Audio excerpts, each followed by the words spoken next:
এই নাও, প্রসাদ গ্রহণ করো।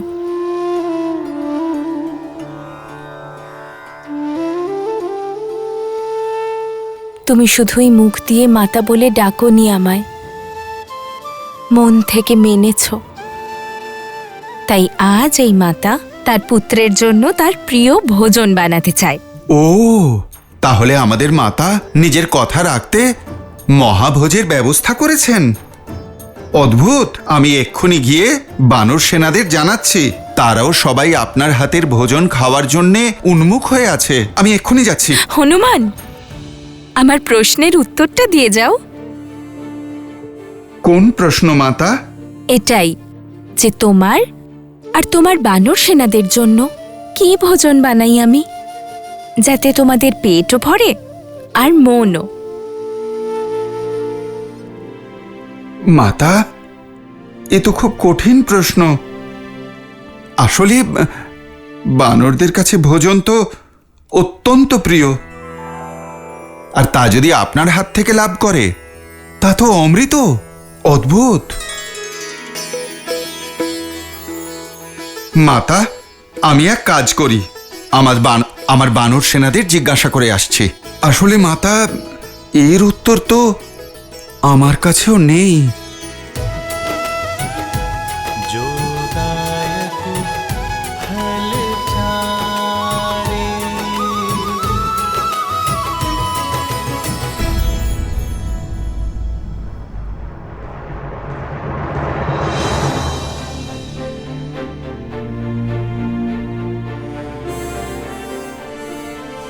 না আমাদের শত্রু সরল, আর না তার সঙ্গে যুদ্ধ সরল হবে। এই যুদ্ধে জয়ী হবার জন্য শক্তির থেকে বেশি বুদ্ধির প্রয়োগ করতে হবে। শত্রুর শক্তির বিষয়ে অবগত হতে হবে। কিন্তু মহারাজ, আমরা অস্ত্র দিয়ে লড়তে পারি, মায়ার সঙ্গে নয়। আমায় আজ্ঞা দাও দাদা, বনের মধ্যে মায়াবীদের ধরাশায়ী করার অভিজ্ঞতা রয়েছে আমার। এদেরও পরাজিত করার কোনো না কোনো উপায় আমি ঠিক খুঁজে বের করব। লক্ষণ, বনে আসা সংকট আর প্রজাদের আতঙ্কের মধ্যে পার্থক্য আছে। সর্বপ্রথম আমাদের এ বিষয়ে খেয়াল রাখতে হবে, প্রজারা যেন আতঙ্কিত না হয়।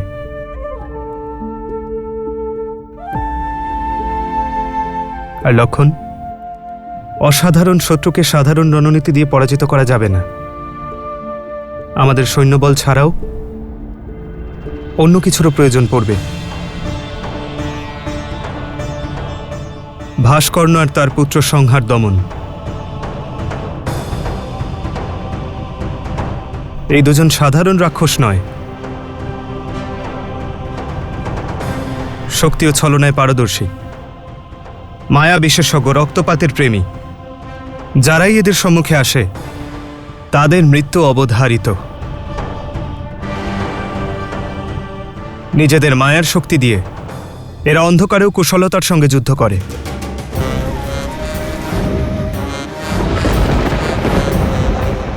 ব্রহ্মাদেবের বরদান অনুসারে ভাস্কর্ণকে না ধরিত্রীতে মারা যাবে, না জলে, আর না আকাশে। ভাস্কর্ণের পুত্র সংহার দমন, যার শরীরে সহস্র ষণ্ডের শক্তি আছে,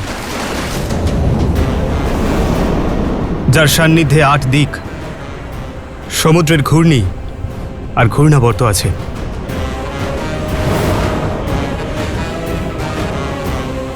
কেবল তাই নয় রাম, এছাড়াও সে উভচর। সে যত সহজে স্থলে থাকতে পারে, ততটাই অনায়াসে জলেও বাস করতে পারে। ব্রহ্মদেবের বরদান অনুসারে ওর মৃত্যু কেবল জলের ভিতরেই সম্ভব, আর সেটাও যদি তার শ্বাসনালী ছিন্ন হয়।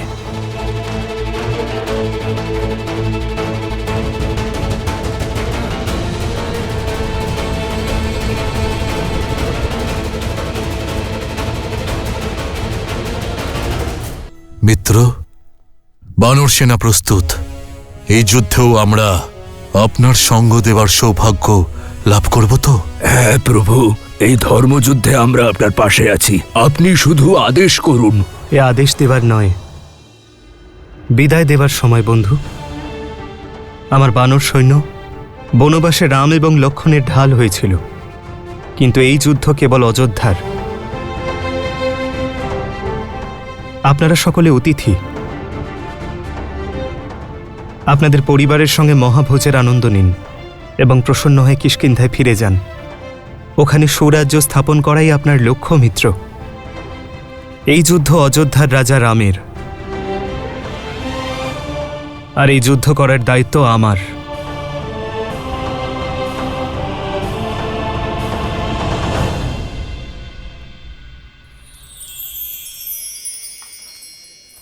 এটা কি হনুমান? মাতা, এ হলো খাদ্যের তালিকা। এত বড় তালিকা?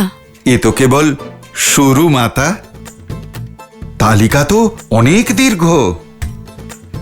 মাতা, আপনি ভোজন করিয়ে আমাদের শরীর আর মন তৃপ্ত করতে চান তো?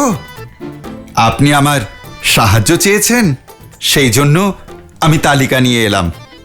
মাতা, আমি আমার কর্তব্য করেছি মাতা।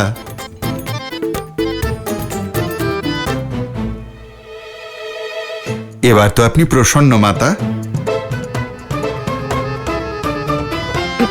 হ্যাঁ, প্রসন্ন। উর্মিলা, চলো অতি শীঘ্র ভোজন বানানো শুরু করি।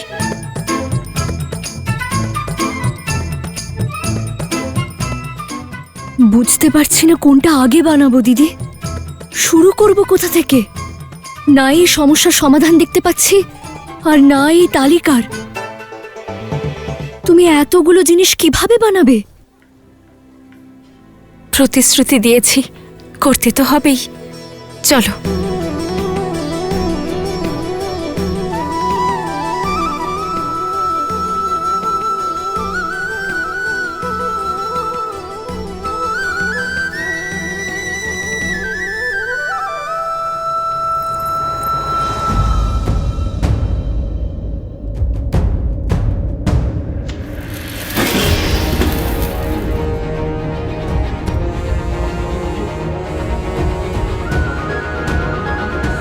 সীতা, দিদি,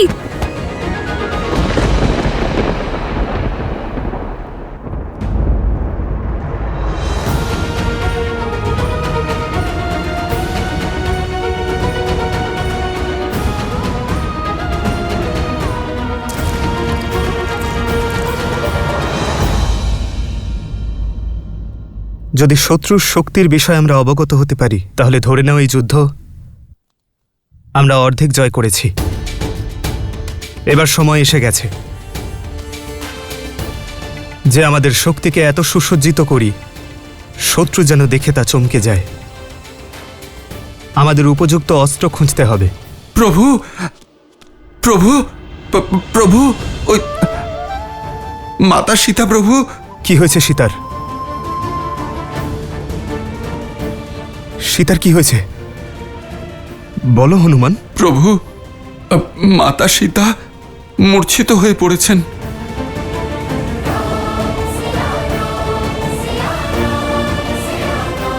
সীতা?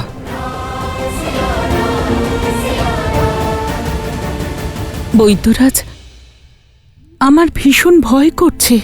বলুন না, সীতার কি হয়েছে? অন্তরে ভয় নয়, আনন্দ ভরে নিন রাজমাতা। এই ধরিত্রীতে শীঘ্রই শ্রীরামের উত্তরাধিকারী ছুটে বেড়াবে।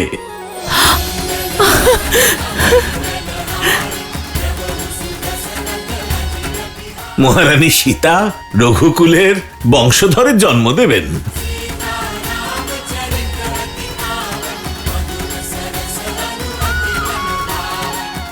সত্যি? আমার রামের সন্তান আসছে? আপনাকে অসংখ্য ধন্যবাদ।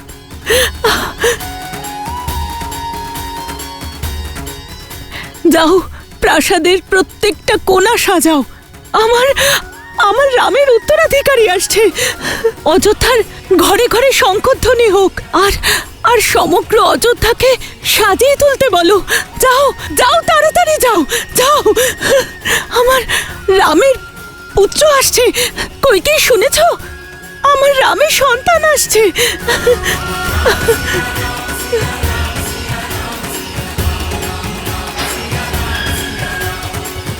শোনো শোনো শোনো, শুভ সমাচার আছে।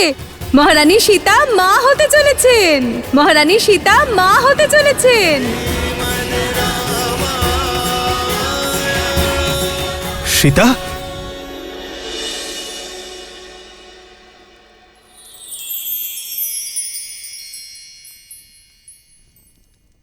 সীতা, মা সীতার পুত্রকে পিতা হওয়ার অভিনন্দন। मंगल भवन अमंगल हारी द्रवहु सुदशरथ अजिर बिहारी। राम सिया राम जय जय राम। राम सिया राम जय जय राम। আরে শুধু কল্পনাই করে যাবে নাকি আয়োজনও করবে? গোটা রাজমহল আর সম্পূর্ণ অযোধ্যাকে উৎসবের রঙে রাঙিয়ে তুলতে হবে তো। চলো চলো সখীরা। हो हर्षित रही नगर के लोगा करहि सकल सुर दुर्लभ भोगा। এখন আগের থেকে বেশি খেয়াল রাখতে হবে সীতার। এমন অবস্থায় স্বামীর ভালোবাসা স্ত্রীর কাছে সব থেকে বড় আশ্রয়। अहनिसि विधि मनावत रही श्री रघुबीर चरण रति चाही। চলুন দিদি, এবার স্ত্রী স্বামীকে বুঝিয়ে দেবে যে তার কি কি চাই। राम सिया राम सिया राम सिया राम। राम सिया राम सिया राम।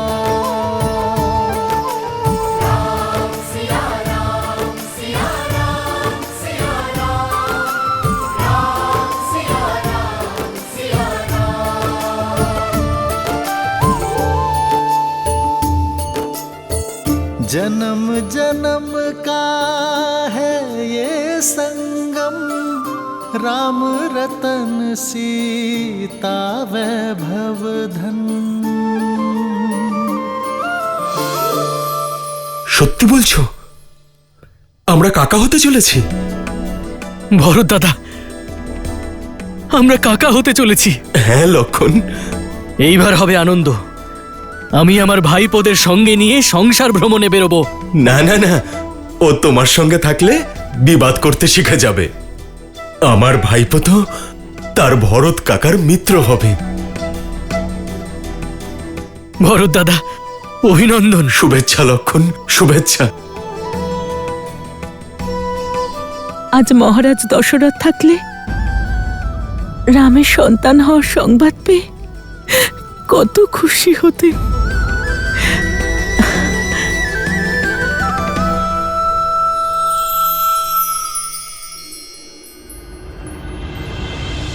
सिया राम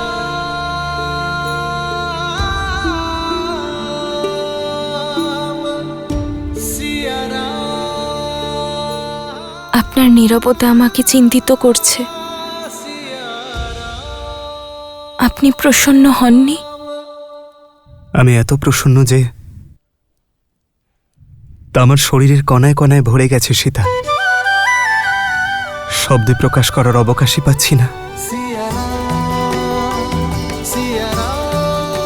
পিতার প্রসন্নতার আভাস আজ আমি পাচ্ছি। ওনার সন্তানের প্রতি প্রেম আজ অনুভব করছি। পিতা হওয়ার আভাস যদি এত মধুর হয়, যখন পিতা হব তখন কত আনন্দ হবে।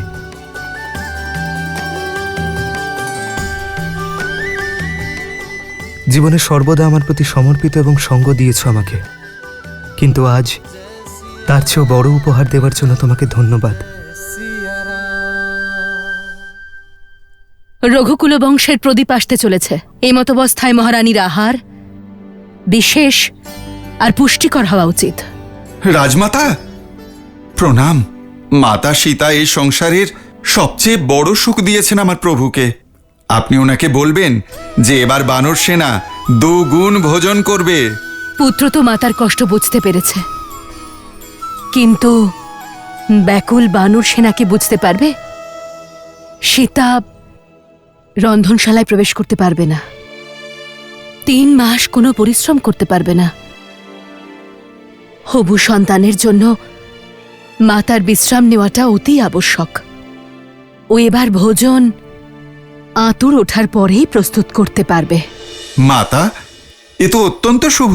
কুমার আর প্রভু শ্রী রামের ভোজ উৎসব একসাথে হবে, আর আপনি বানর সেনাদের চিন্তা করবেন না। আমরা বানরেরা দেখতে যতই কঠোর হই না কেন, মনের দিক থেকে সরল আর কোমল মাতা।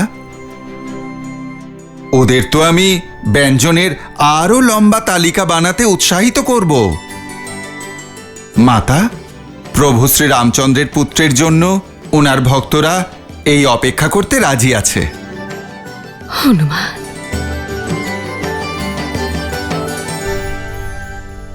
সীতাই উপহার আমার আর তোমার এই প্রেমের প্রতীকের জন্য।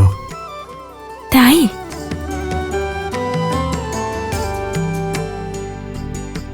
সংসারে জন্ম নেওয়ার আগেই আপনার ভালোবাসা ভাগ করে নিল?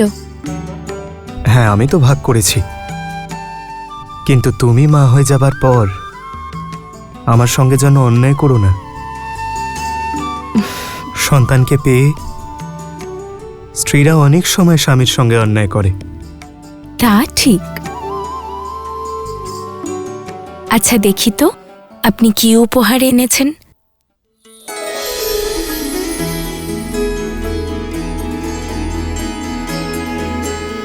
বৈদিক মন্ত্র লেখা পত্র। আর্য? হ্যাঁ সীতা, কারণ আসন্ন সন্তানের মধ্যে ধর্মের বীজ রোপণ করাই মাতা পিতার কর্তব্য। একজন স্ত্রী তো সারা জীবন উপহার স্বরূপ বস্ত্র এবং অলংকার পান, কিন্তু গর্ভাবস্থায় একজন স্ত্রীর জন্য উত্তম ভোজন এবং এই পুস্তকই সর্বশ্রেষ্ঠ উপহার হয়। সময়ের খেলা দেখো সীতা, মা যখন প্রতিটা মুহূর্ত তোমার সঙ্গে থাকতে বলেছে আমায়, তখনই তোমাকে ছেড়ে যেতে হচ্ছে। কোথায় যাবেন আর্য? রাবণের মামা ভাস্কর্ণ অযোধ্যায় আক্রমণ করেছে, আমাকে অস্ত্র ধারণ করতেই হবে। লক্ষণের স্ত্রী উর্মিলা শেষ নাগের স্ত্রী নাগ লক্ষ্মীর অবতার ছিলেন, আর উনি দাপর যুগে আবারও বলরামের স্ত্রী রেবতী রূপে অবতীর্ণ হয়েছিলেন। এর থেকে জেগে ওঠা চৈতন্য কেবল গর্ভবতীকেই নয়, তার গর্ভকেও ধর্মের সঙ্গে জুড়ে দেয়। আর যে শিক্ষা আমরা সন্তানের মধ্যে রোপণ করব, সেই শিক্ষাই এই সমাজ এবং সংসারকে উজ্জ্বল করে তুলবে সীতা। আমাদের এই নতুন যাত্রা আজ আরম্ভ হয়েছে। এই মন্ত্র এবং আমাদের শিক্ষা আমাদের আসন্ন সন্তানকে সুশিক্ষা দেবে। যে ধর্ম নারীকে সর্বোপরি মনে করে, তাদের সম্মান করতে শেখাবো। নারী মা, ভগিনী এবং গৃহিণীকে সম্মান করা অতি আবশ্যক সীতা। তাদের প্রতি অন্যায় এবং অবিচার করা মহাপাপ। এই ভাবনার প্রচার এবং প্রভাব কেবল আমাদের সন্তানের মধ্যেই নয়, সমগ্র সমাজে যেন ছড়িয়ে পড়ে। আজ পর্যন্ত পাওয়া সব উপহারের মধ্যে মূল্যবান আপনার দেওয়া এই উপহার আর্য। এটা পেয়ে আমি ধন্য হলাম। আর আমি প্রতিশ্রুতি দিচ্ছি, আমাদের সন্তান সর্বদা ধর্ম আর ন্যায়ের শিক্ষা পাবে, নারীদের সম্মান করবে, আর ওদের শিক্ষার প্রভাব সমাজের উপরও হবে।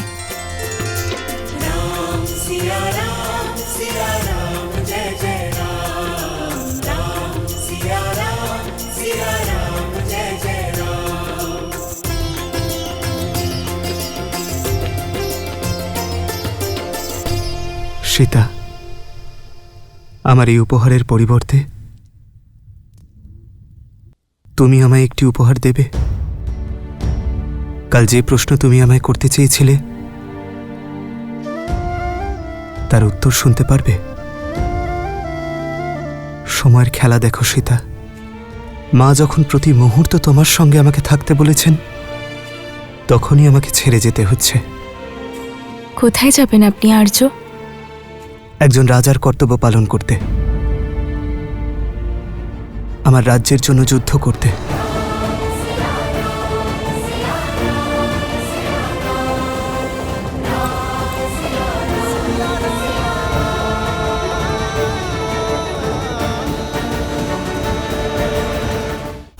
শুনলাম যে শ্রীরাম তার সৈন্য নিয়ে পশ্চিম দিকে যাচ্ছেন ওই দুষ্ট ভাস্করণ আর তার ছেলের সঙ্গে যুদ্ধ করতে। রাম স্বয়ং কেন যাচ্ছে? তাও এমন এক সময় যখন সীতা গর্ভবতী। এমন বোকামি রাম কেন করছে? সীতা, রাবণের মামা ভাস্কর্ণ অযোধ্যার উপর আক্রমণ করেছে। আমার প্রজাদের রক্ষা করতে আমাকে অস্ত্র ধারণ করতে হবে। যার কাছে ধর্ম আর ন্যায়ের ঢাল আছে, তাকে অধর্মের কোনো তীর স্পর্শ করবে না। আমার বিশ্বাস যে আপনারই জয় হবে আর্য। আর যদি আমাদের কথা বলেন, তাহলে মাতা পিতার কর্তব্য তো সন্তানের ভবিষ্যৎকে সুন্দর করে তোলা। আমাদের সন্তান ধর্ম আর ন্যায়ের শিক্ষা স্বয়ং আপনার থেকে পাবে। ও জানবে ও রাজা রামচন্দ্রের পুত্র।